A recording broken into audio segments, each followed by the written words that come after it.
আহা, হযরত ওমরের মতো পাহলোয়ান ব্যক্তি, তার ব্যাপারে পর্যন্ত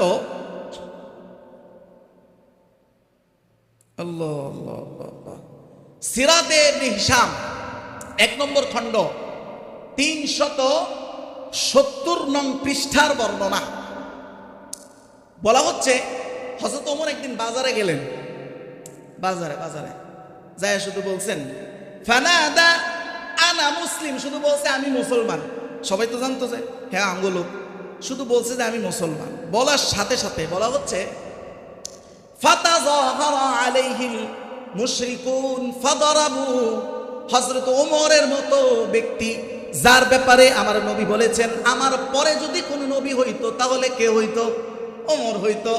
ওই ব্যক্তিটাও ইসলামের জন্য ভরা বাজারে মায়ের খাইছেন। কি খাইছেন? মায়ের খাইছেন। চিন্তা করেন বিষয়।